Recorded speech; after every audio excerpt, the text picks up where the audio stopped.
Salam jumpa, Ibu Bapa, Saudara-saudari yang terkasih dalam Kristus. Sesaat lagi kita akan mendengarkan renungan harian dari Romo David Lemewu MGR. Mari kita siapkan hati dan selamat mendengarkan. Firman-Mu Tuhan, berita bagi kakiku, sabda yang hidup, terang bagi jalanku. Salam sehat sejahtera Bapak Ibu, saudara-saudari terkasih dalam Kristus dimanapun Anda berada. Saya Romo David Lemewu senang sekali bisa mendapatkan kesempatan untuk membagikan renungan kita hari ini dari tempat yang spesial di Kawah Ratu di Tangkuban Perahu, Lembang, Jawa Barat. Sayang kawah yang paling tinggi ini tertutup kabut. Kawah ini sempat aktif tahun 2019 sampai muncrat lagi dan tutup, dan akhirnya tutup sampai selama corona dan belum lama baru dibuka kembali. Jadi kita akan merenungkan hari ini bacaan yang diambil dari Injil Lukas bab 4 ayat 14 sampai 22. Sesudah dicobai iblis di padang gurun dalam kuasa roh, kembalilah Yesus ke Galilea, dan tersiarlah kabar tentang Dia di seluruh daerah itu. Selama di situ, Ia mengajar di rumah-rumah ibadat di situ dan semua orang memuji Dia. Lalu Ia datang ke Nazaret, tempat Ia dibesarkan, dan menurut kebiasaannya pada hari Sabat, Ia masuk ke rumah ibadat, lalu berdiri hendak membaca dari Alkitab. Kepadanya diberikan kitab Nabi Yesaya, dan setelah membukanya, Ia menemukan nas di mana ada tertulis, Roh Tuhan ada padaku, oleh sebab Ia telah mengurapi aku untuk menyampaikan kabar baik kepada orang-orang miskin. Dan Ia telah mengutus aku untuk memberitakan pembebasan kepada orang-orang tawanan dan penglihatan bagi orang-orang buta, untuk membebaskan orang-orang yang tertindas, untuk memberitakan tahun rahmat Tuhan telah datang.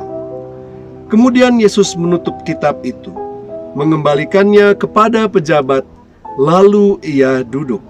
Dan mata semua orang dalam rumah ibadat itu tertuju kepadanya.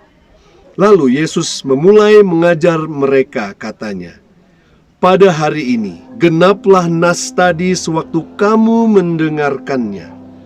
Semua orang itu membenarkan Dia, dan mereka heran akan kata-kata yang indah yang diucapkannya. Demikianlah sabda Tuhan.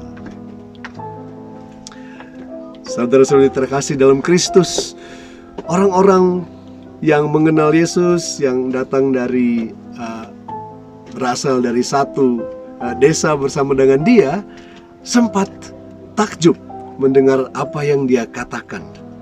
Seperti juga saya hari ini melihat kawah yang begitu luar biasanya setengah jam yang lalu, takjub melihat berbagai macam batu, asap yang keluar, dan lain sebagainya. Tetapi tiba-tiba kabut menutup kawah dan akhirnya tidak bisa terlihat apa-apa lagi. Dalam beberapa bait ini kita akan dengar bahwa tiba-tiba mereka yang takjub pada Tuhan Yesus lalu merasa biasa saja karena mereka sudah mengenal Dia. Dia kita tahu sejak kecil, Dia ini anak Yosef, Dia anak Maria, dan lain sebagainya. Mereka hilang ketakjubkannya dan akhirnya malahan menolak Dia. Kadang kita juga bisa, mata kita karena saking biasanya, kalau kabut kita melihat biasa, kita tidak lagi ada ketakjuban. Padahal di sini dikatakan bahwa Ia menerima pengurapan dari Roh Kudus. Ya, Dia telah diutus untuk membebaskan para tawanan, untuk memberikan penghiburan, untuk memberikan penglihatan kepada yang buta.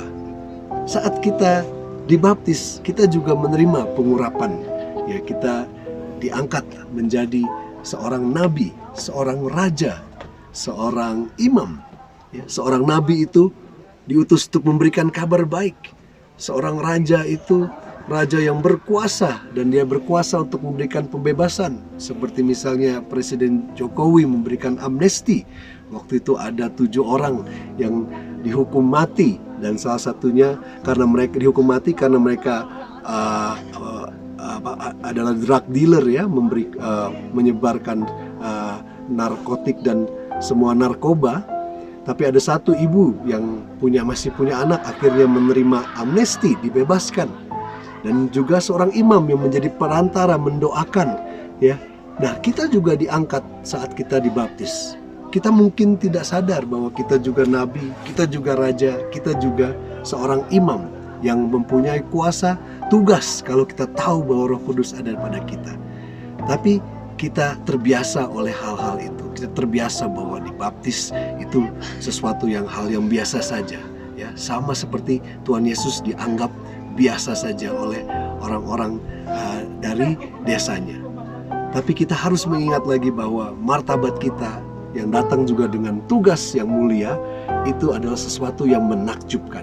Dan kalau kita sadar, kita gunakan Roh Kudus yang sudah mengurapi kita, membiarkan diri kita menjadi instrumennya, kita pun bisa membawa pembebasan, kita bisa membawa penghiburan, kesembuhan, apa saja yang sudah tugaskan. Istilahnya office-nya Tuhan Yesus, ada juga kita bekerja di kantornya dia juga ya.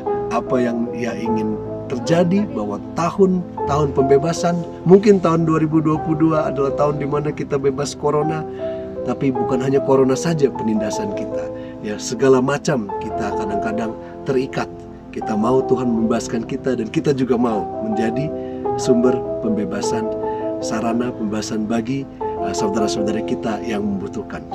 Mari kita berdoa agar kita juga semakin diurapi oleh Roh Kudus, dan semakin kita menikmati hal-hal yang menakjubkan yang datang dari Tuhan kita.